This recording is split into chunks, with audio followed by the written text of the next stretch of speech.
The Defender is already one of the most recognizable SUVs on the planet. But honestly, this rumored 2027 Land Rover Defender Sport might be the version a lot of people have been waiting for. Just look at this thing. Boxy, tough, clean, compact.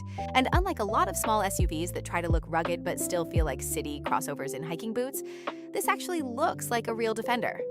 Land Rover understood the assignment here.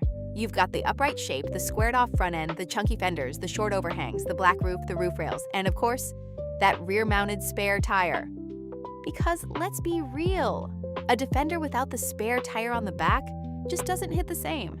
And the design? It looks seriously good. Up front, the headlights have that modern Defender look, but the whole face feels smaller, cleaner, and more approachable. It still looks tough, but not like it's trying to scare everyone at the grocery store. The front bumper is simple, the grille is clean, and the whole thing has that rugged premium vibe that Land Rover does so well. Then from the side, this is where the Defender Sport starts making a lot of sense.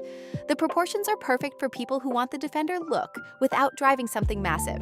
It's still tall, still boxy, still adventure ready.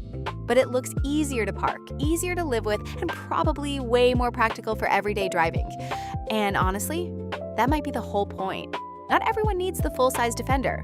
Some people just want the style, the capability, and the attitude in something that actually fits normal life. And then there's the rear. This might be the best angle.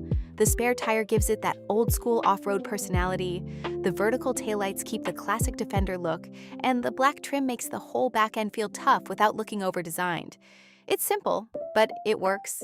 Now, Land Rover hasn't revealed all the details yet, but this Defender Sport could be a big deal if it comes with efficient hybrid power, real all-wheel drive, and enough off-road capability to actually deserve the Defender name. Because the name matters. You can't call something a Defender and then make it afraid of gravel. This thing needs to be able to handle rain, snow, dirt roads, camping trips, muddy weekends, and still look expensive pulling up to a nice restaurant. That's the magic of Land Rover. And if this 2027 Defender Sport is priced right, the Bronco Sport, Jeep Compass, Mini Countryman, Toyota RAV4 Adventure, and even some luxury compact SUVs might have a serious problem. Because this has something most of them don't. Personality. It looks premium without being boring, rugged without being cartoonish, compact without looking weak. And that's exactly why people are going to pay attention to it. Honestly, if Land Rover really brings this thing out soon, the 2027 Defender Sport could become one of the coolest compact adventure SUVs on the market. Because sometimes you don't need the biggest SUV. You just need the one with the most character.